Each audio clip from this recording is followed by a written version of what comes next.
Hey guys, and welcome to how to paint a purple-blue blend on a Hashut-inspired Chaos Sorcerer for Old World.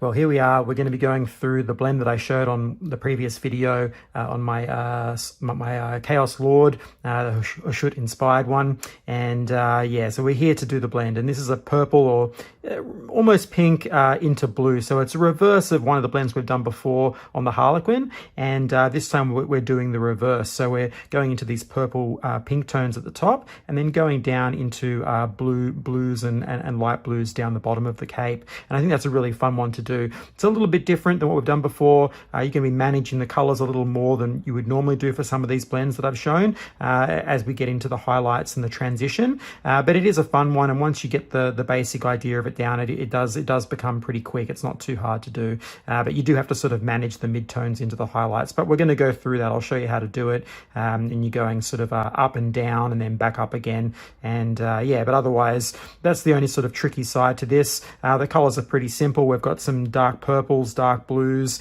into some midtones there and into a highlight color, which is all pretty straightforward, and the progression of color is going from dark to light. So it does follow a sequence which you can follow. So I think that's really good. And yeah, so without any more waffling on, I guess we should get started, eh?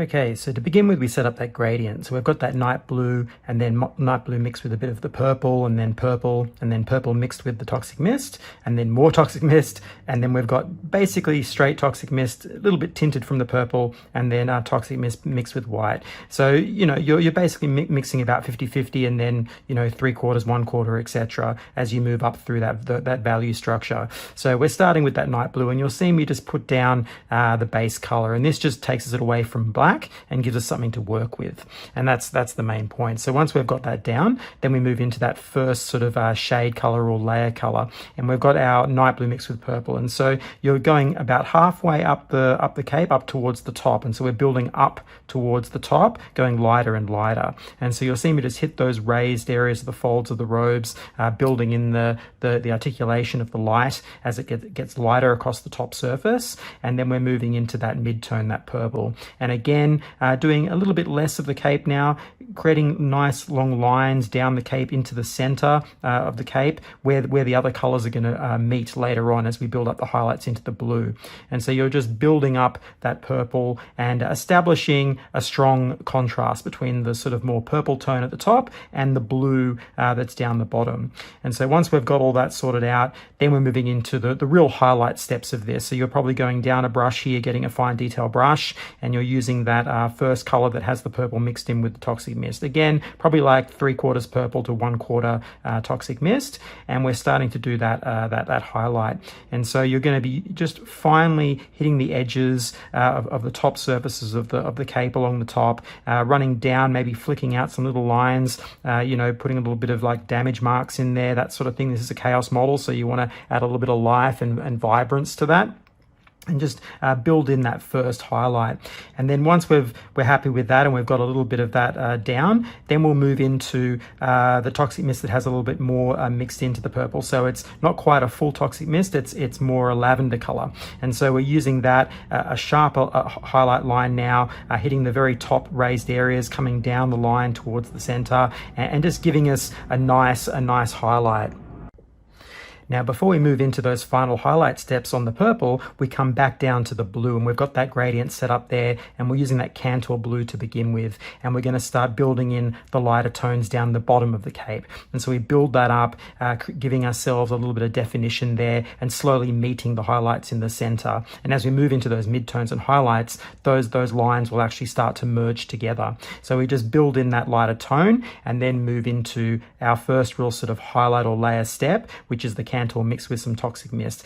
Something like 3/4, 1/4 toxic mist, something like that, or maybe 50-50, depending on how you mix it, but just a lighter step above the Cantor, and you're going to start to just drag the line down, meeting the lines in the middle where the purple highlights are, and creating a sort of feathered end. So you're just sort of feathering the edge of the brush along the edges of the cape, building in a lighter tone. So it's going from a darker mid-tone middle spot in the center of the cape out to a lighter tone on top.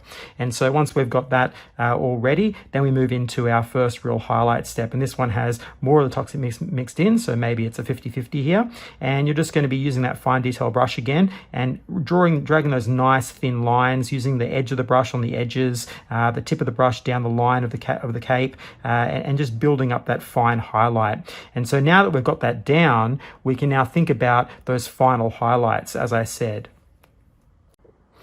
So now we're back up to the purple again, and so we've got that toxic mist that's a little bit tinted with the purple. So you'll see I've done two different toxic mist values here, either side on those gradients, and that's because they're influenced by the color before it. So we're not using the one that's on the blue side because it'll have too much of the blue. So we want a little bit of that lavender color, just very, very partially influencing it. And you're going to use your fine detail brush and just pick out the very raised areas across the top of the cape. And so you know, where points meet down the thin line of the highlight edge of the robes, that sort of thing. Not too far, sort of only a small area, and just building that up to get some nice light. And then finally a spot highlight, and so this has the white mixed in, and you're just picking out those really key points across the tops of the cape to show that the brightness there. And that's just really a visual thing to draw your eye, to show you the real difference in value between dark to light across the top. And so that should give you a result that you know, that's visually appealing. And then once again, we're going down to the bottom of the cloak. And so with the bottom of the cloak, we've got that toxic mist that has a little bit of the tint of the blue in it. So it's more of the bluish tone. And so now you're using that to do those fine final highlights across the bottom of the cape, very fine. Now in this step, you might go back up around the mid-tone there and help join those two colors together, where the purple and the pinky purple color and the blue meet. Just in case those values aren't quite working, you might just go in and just dot a little bit of that highlight down the middle there, along the edge of the cape, that sort of thing, just to let the transition flow a bit more nicely.